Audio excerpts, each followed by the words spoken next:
Well, if you thought the last 2 transfer windows were a bit nutty, you ain't seen nothing yet.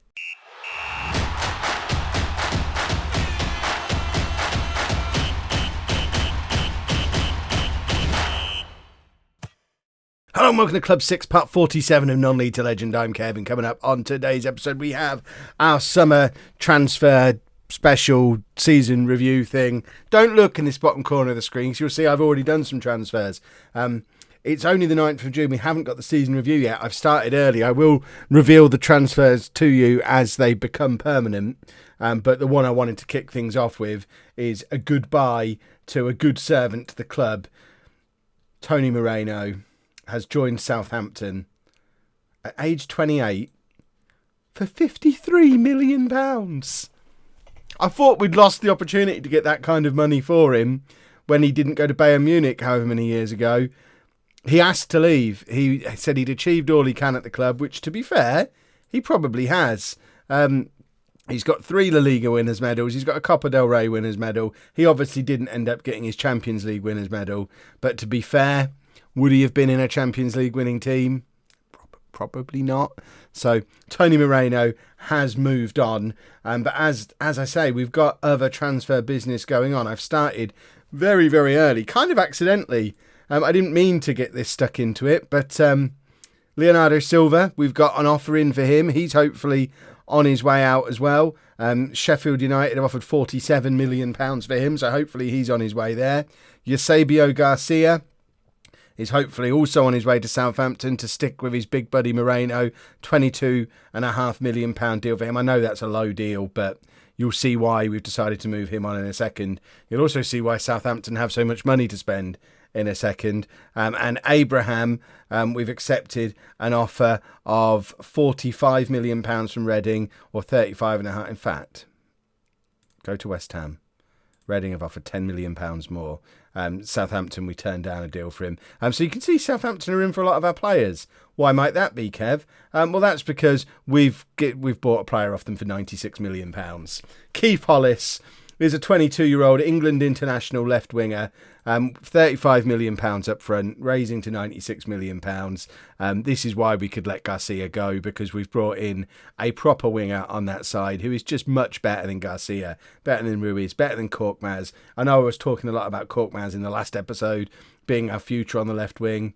This is a world-class left winger who's only 22 years old. He's just had a cracking season in the Premier League. Keith Hollis joins us on the 1st of July, and also a familiar face joining us in what I think, in the new transfer climate, is a bit of a bargain. Santi Laurenti, remember him? One of the ones that got away. He joins us for £54 million. We tried to sign him a couple of years ago when he was at Valladolid, and he ended up going to Benfica for £67 million, has scored consistently for them, and they're selling him to us on the cheap. He'll come in as our third real top-level young superstar striker to compete with Perez, to compete with Korkmaz for a starting spot. It allows some proper rotation and is the reason why we're letting Abraham go. And then we also have a third player we'd like to bring in. I don't know if I'm going to be able to shuffle the money around enough to do it, but I'd like to bring in Aristote Kasongo, who's a 27-year-old French international right winger, but right winger with a difference, because he's primarily a playmaker. This is the highly creative, Mr.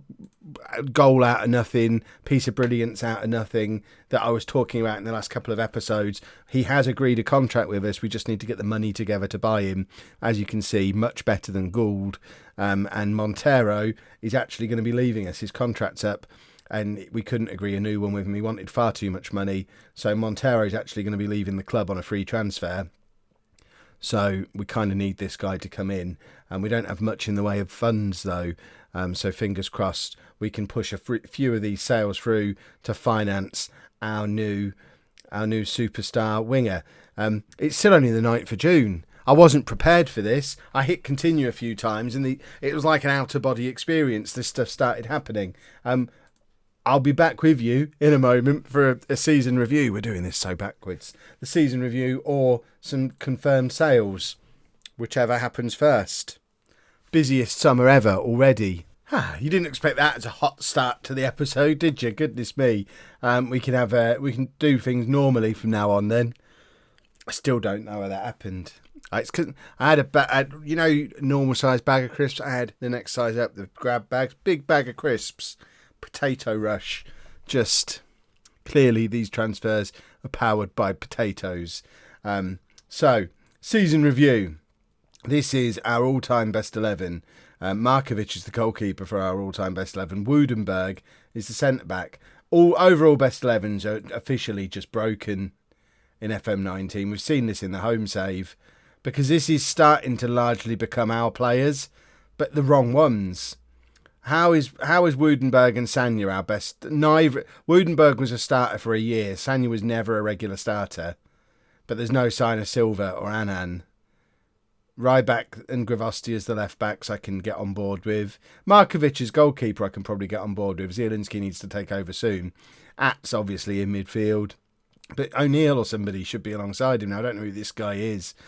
Equally don't know who this guy is. Korkmaz, Gould. Yeah, I can understand that. Don't know who this guy is. Perez will be in there soon. We don't need to know where they are now. But this is our team of the year. So Ats gets player of the season with 38% of the vote, followed by Perez with 26% of the vote, Korkmaz 22%.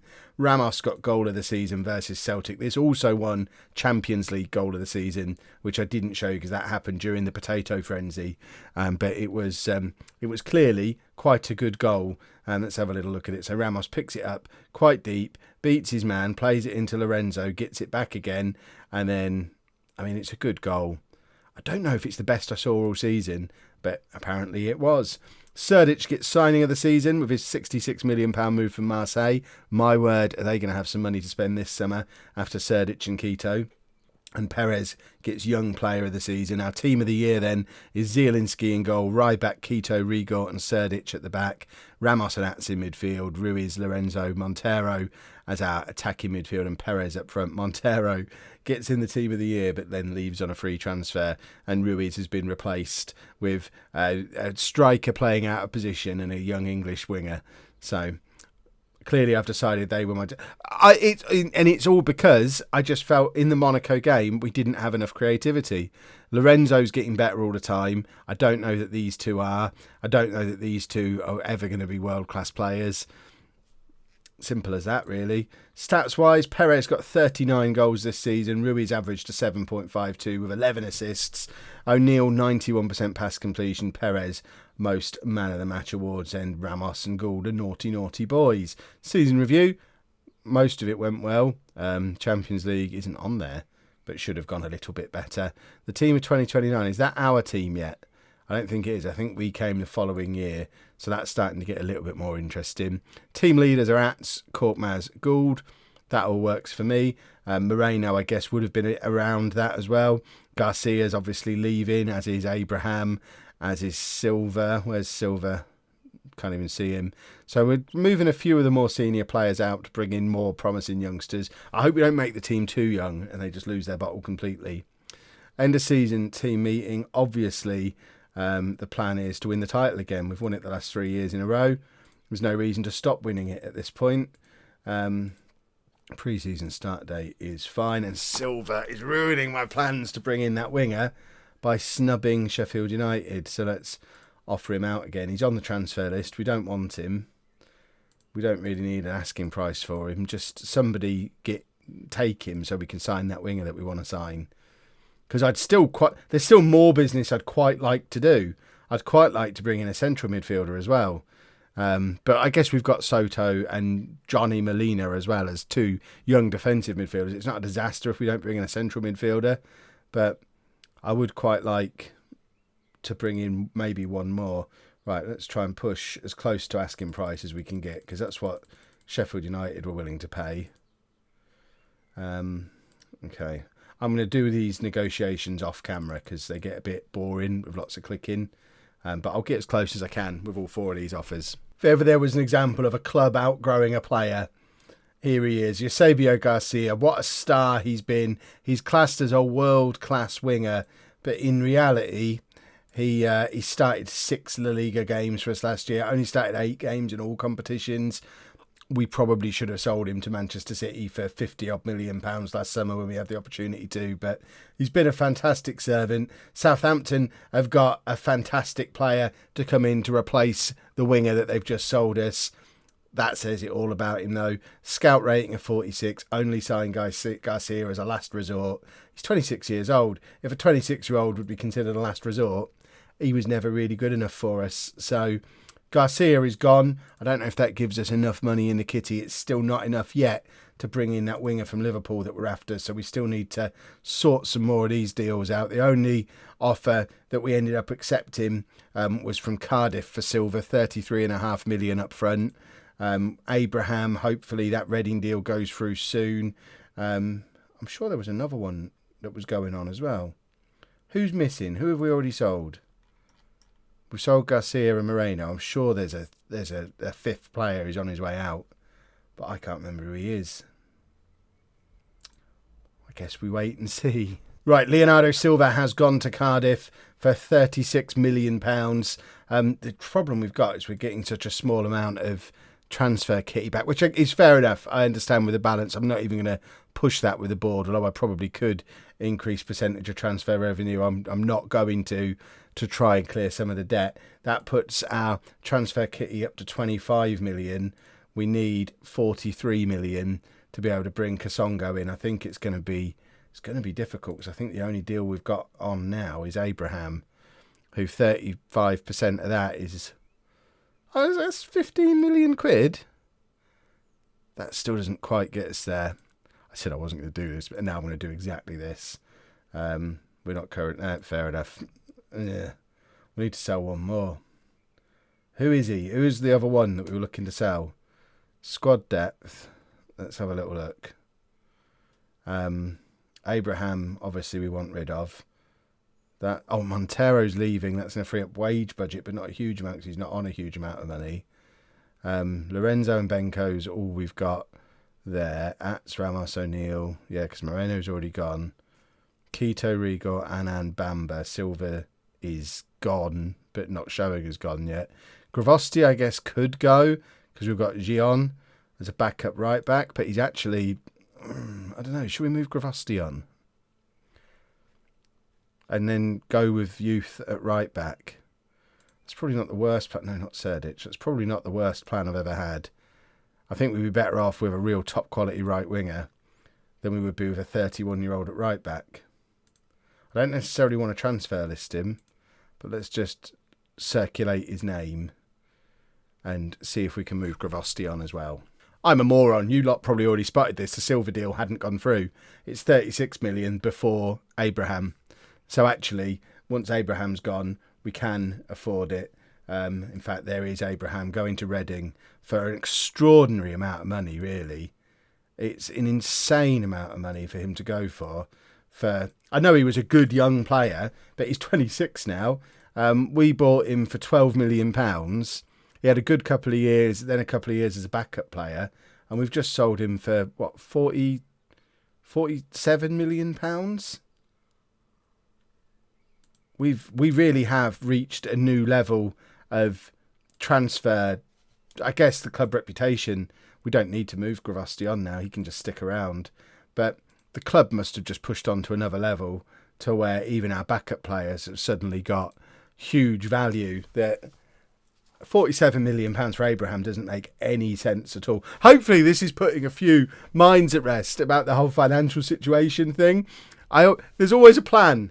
I had a plan. I'm working with the plan, and we might even be out of the red by the end of this transfer window. I know there's still a lot of future fees to come through, but there's also hopefully a Champions League win to come through as well. So cross fingers that we have a little bit left over to buy another player. Just to give you an idea of how much this game can be biased towards the Premier League at times. In fact, that's not fair, not the game, just finances in football as a whole. £47 million to go to Reading. This is Reading, who are in the Championship. Now, I realise they've got promoted. They're going to be in the Premier League next season. But I guess they did have a couple of seasons in the Premier League. But for a newly promoted team into the Premier League to be able to go and spend £47 million on one player... I mean, when were we first in a position to spend £47 million on a player? It was I mean, even, I guess Gould was, everyone went, when I signed Gould, who'd been a star for us the previous year. And by then, is that the team that won the league? We bought him and then won the league with the money. So we had to be at that level where we were Champions League before we could spend that kind of money. It's madness. Wow, this is significant and arguably largely our fault. Spain have dropped to 5th position in the European nation coefficients table, overtaken by France. As a result, only the top 2 teams now qualify directly for the Champions League, with the 3rd place team going into the best placed 3rd qualifying place playoff. So rather than the top 4 going straight in, this is terrible news for, I guess, Barcelona and Atletico Madrid, who are now both no longer guaranteed Champions League football. You would expect it to be us and Real Madrid who'd be that top 2, but it does put a little bit of extra pressure on. We have to finish in the top 2 in the league now, or else it's this nonsense or this nonsense. So that's and that's because I think that happens because teams aren't performing in Europe, doesn't it? So I guess that's, like I say, partly our fault. We're not getting through to that stage of the competition, and looking at that, it can't just be us. I guess Real Madrid, Barcelona not doing their bit either. In fact, let's look at last season's Champions League. So can we? How do we go back a year? Because that's this year's. Leipzig won it. I don't understand. I don't know how we can go back a year. Can we even go back a year? But clearly, there's not been. When was the last time there was a Spanish winner? To be fair, Real Madrid a couple of years ago. Seems harsh. Here we go then. Kasongo is coming in as well. Aristotti Kasongo. What a name. Creative player. Excellent stuff. Right, let's see how much money we've got left in the kitty. That's all of the players going out and all of the pre-arranged transfers done. None of them are here yet, so there's no point having a look at the team report yet, because it's already more business than I necessarily planned to do this summer. I need to eat crisps beforehand a little bit more often. I'm going to regret this in the morning. Right, so transfer history. Look, we've almost broken even on the transfers as well. So we've got 7 million left in the budget. Nothing really left in the wage budget because we've got £700,000 worth of wages coming in when the new players arrive. How many players have we got bringing in? That seems like a lot of wages. But I guess we've got 3 very good players coming in. 3 world-class players coming in, so I can allow it. In an ideal world, we bring in another midfielder. But we don't have to, because we've got the youngsters. If we look at our midfield, go to squad, have a look at central midfielders. The reason I'd quite like another one is because most of our backup players aren't actually natural in the position. But if we go by current ability... so we've already got Ramos, Ats and O'Neill. And then as potential backups, you can slot in there. Obviously, Quito can move forward. We've seen him do that before. Soto can play in central midfield. We've got Molina, who I don't think you've seen for a few seasons, but he's 20 and classed as a wonder kid now. Still has 5-star potential. He can play at centre-back. He can play central midfield. Naturally a defensive midfielder. This is why I was so happy to let Moreno go, because we've got Soto, we've got Molina, and we also have, there's another one who is obviously so far down the list now, I can't even find him. Perhaps we've sold him.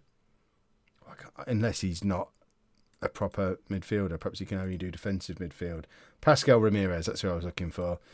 23. Now, in fact, he probably needs to move on. Played a full season for Bournemouth, though, which Lorenzo did. We should sign Bournemouth up as a feeder club. But I'm happy to go with that midfield as it is, with Soto and Molina as backups. But it would be nice to bring in someone who's natural in central midfield. But it's absolutely not essential. If this is the end of our summer transfer business and it's not even the 1st of July, I think I'm happy with the squad. I think we've definitely improved the squad without causing huge financial issues, because we've almost dragged the balance back to 0. If we look at the projections now, much more manageable. Where's FFP? We're well in FFP. Happy blooming days. Roll on the 1st of July. Oh, we've got a new director of football, have we? How did I not even see that deal go through? I remember our previous one retired. Oh, there it is. It's because I was talking to you. We've taken Barcelona's director of football. Wow. I just let my chairman handle all that. But that's massive. That is huge. That shows the progress we've made compared to them. They're not even a Champions League club anymore. But we've got a shiny new director of football who is going to slot back into doing all this stuff. So I don't like to do staff. And we want to put him on finding players. So people often ask, how do I get director of football to do loans and not transfers? Realistically, we don't do that anymore here. We don't use loans. But back when I did, I'd just have him finding and making offers for player with the first team, but make sure I do the contract and I finalise the signings, because that way I could just cancel all the permanent ones, apart from the Stig in the other save that we don't talk about. Wow, we've stolen Barcelona's director of football. Ha ha ha ha ha. Now that's what I call a 1st of July. £247 million worth of players have just arrived at the club as we welcome Keith Hollis, Santi Laurenti and Aristote Kasongo. An elite winger, an elite striker and an elite winger. We ain't having any more of these games where we can't score a goal like we did against Monaco this year. We need to send Hollis on a language course, welcome the new players to the club, and then we are going to have a look at the team report. But I suspect this is our summer business done and dusted here and there. We've acted decisively, we've acted early, we've cleared some deadwood, we've brought in 3 players who absolutely improved the side. Look at the state of that. Look how much better he is. Apparently Laurenti's a better option on the left wing than Korkmaz is. Laurenti comes in as, Perez got 39 goals last year and is now the 3rd best striker at the club. And then Kasongo, a little bit of special, a little bit of something from nothing, skill, magic on the right hand side, and he comes in as well. So that means our team report now looks like this. We'll have a look at the finances in a minute, don't worry. But this is the team report. So, goalkeeper, we've got Zielinski and Gomez, sorted. Left back, Ryback. Still doesn't work in my brain. Bruce is our backup left back. Yeah, he's probably not good enough. If Ryback got an injury, that's a bit of a problem. Bruce will end up good. Remember, this is 2 stars for a 4.5-star club now, so he's currently operating at La Liga level. He's just not world class like Ryback is. He's fine as a backup player. On the right-hand side, we've got Serdic at 4.5 stars and Gravosti, current England international, as a 3-star backup. Rigor can play out there as well. And we've also got Bamba, who can play on the left-hand side. Annan can play on the right. Gion can play on either. Centre-back, we've got Quito and Rigor. We know all about them. Annan as an experienced backup. He's now 29 years old. Bamba has returned from his loan. He's going to be our 4th choice centre-back this year. 20 years old now. 3-star current ability, 5-star potential ability, already as good as Annan, only going to get better. Went out and played for Wolfsburg in the Bundesliga last year, and also as a fifth option, which this will be why Annan moves on at Christmas or moves on next year. Nenad Olic, still only 18, 2-star current ability, 5-star potential ability, and we'll loan him out for now, but I wouldn't be at all surprised if this lad was our 4th choice option this time next year. So defensive wise, as nice as it would be to have a good backup at left back, I'm not going to worry too much about that. Just please don't get Ryback injured. In midfield, we've got Atz, Ramos, O'Neill, perfectly acceptable first 3, and then it gets a little bit random with the backups. Quito as a defender, Kasongo as our right winger, Lorenzo, then we've got Molina, Soto. So there's lots of options as backups, but really we've got those 3. This is the one place where I would like a 4th player, really. Atz, Ramos, O'Neill is fine. We'd like more there, though.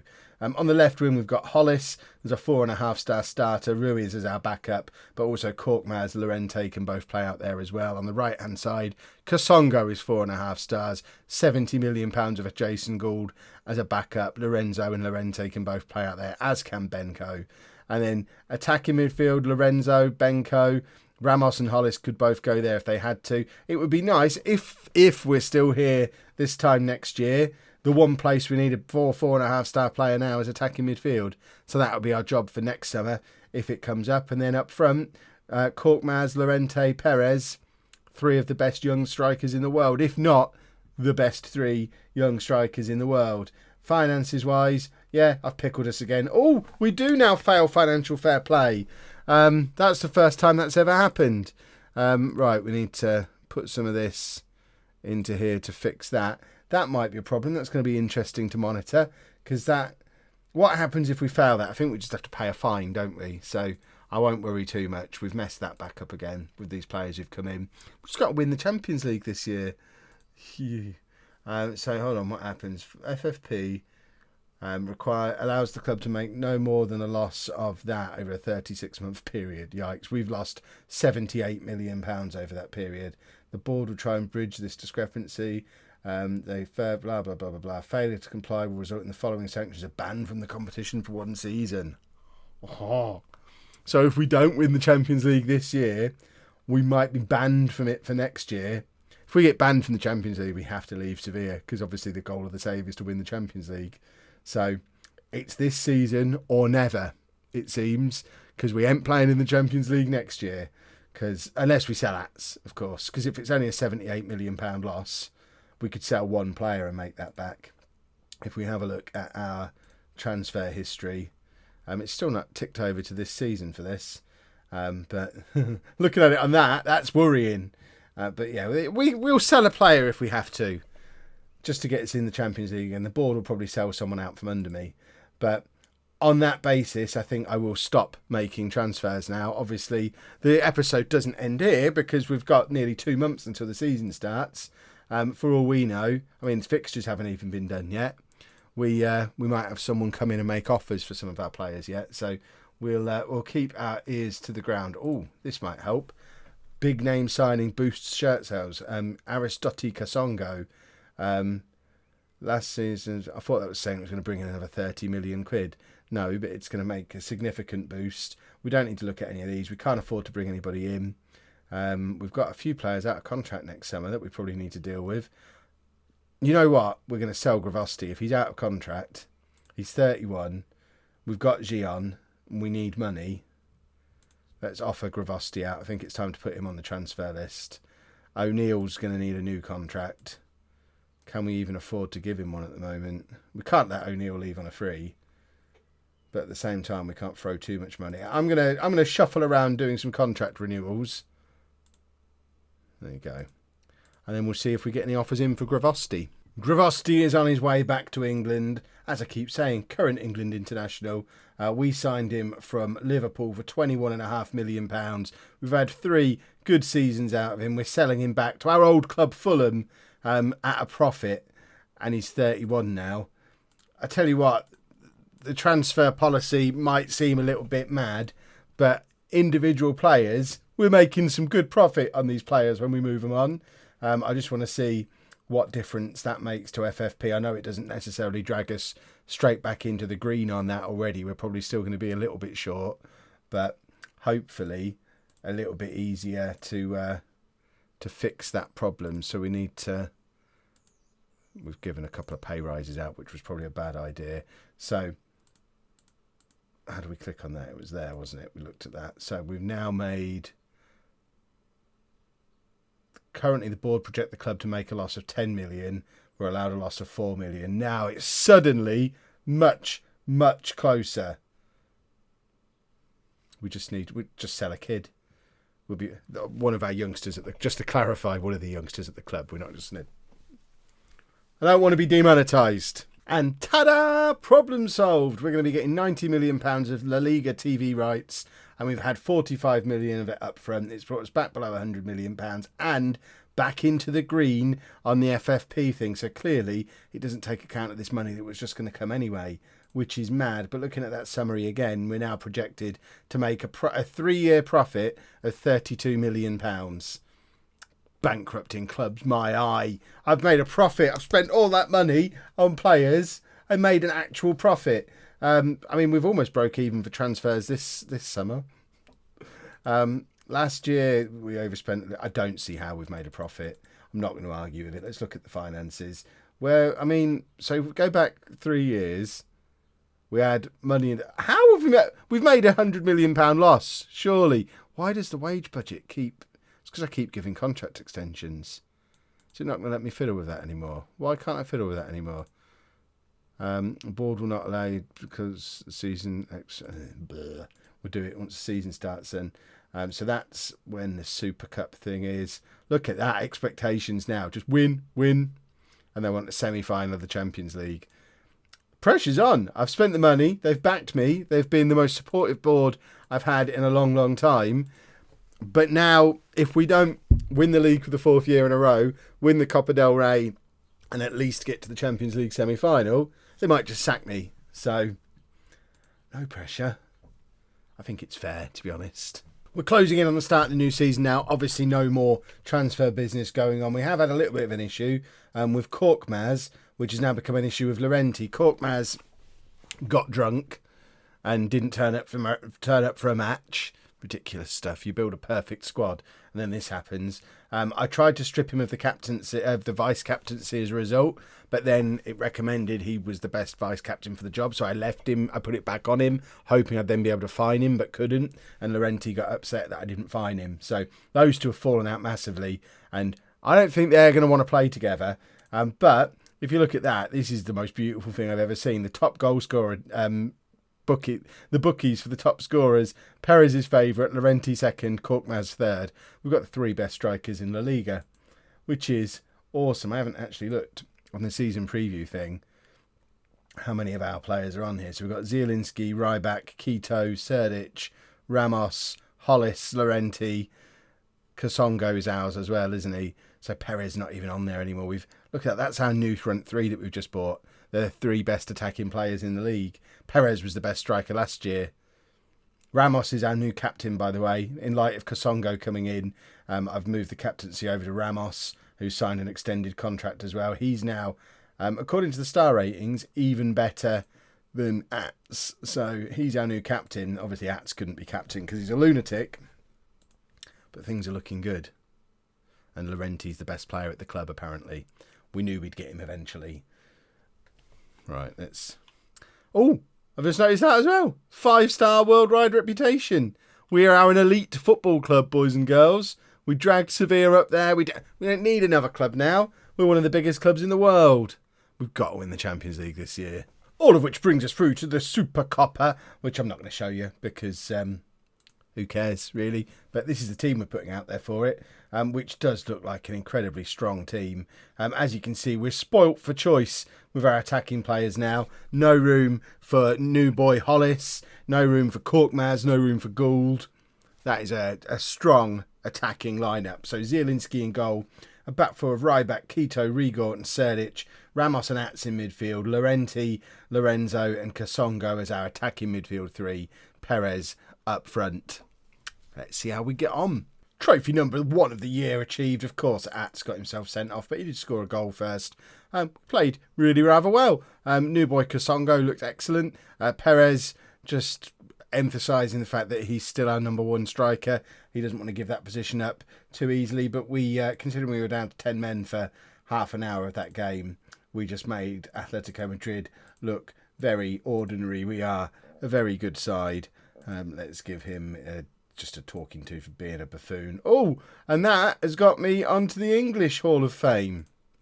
So I made it onto the Spain Hall of Fame last year, but now I'm 9th on the English Hall of Fame. See, we're getting somewhere now. We're above Stan Cullis. I can't believe the Spanish Super Cup is the thing that's got me on this list.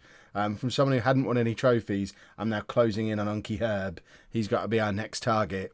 I reckon another league, a Champions League, we'd potentially be up there with Bobby Robson and Bill Nicholson. We're not likely to catch up with Bob Paisley and Brian Clough, but who is? But we can start charging up this Hall of Fame, which is awesome. And that brings us through to the end of pre-season, and what a first game of the season we've got for tomorrow's episode. The last 2 years, it's been the last game of the season. This year, we need our new players to bed together quickly because, Real Madrid, first day of the new season. Have they been investing this summer? Not to the same degree we have. Wow, that is... That's a big match to kick the season off, and that will be on tomorrow's episode. So to summarise the summer, 3 players in for £247 million, a lot of players out for just short of 200 million. We're not quite as in debt as we were before. We're still within all our budgets. We're passing financial fair play. Projections, we're not going to look at them, but the team itself is looking pretty snazzy. I'm feeling good. This is the year, boys and girls. And I hope I'm still saying that at the end of tomorrow's episode after Real Madrid. If you've enjoyed that, please make sure you leave a nice big thumbs up on there for me. Subscribe to the channel for daily Football Manager videos. And thank you very much for watching.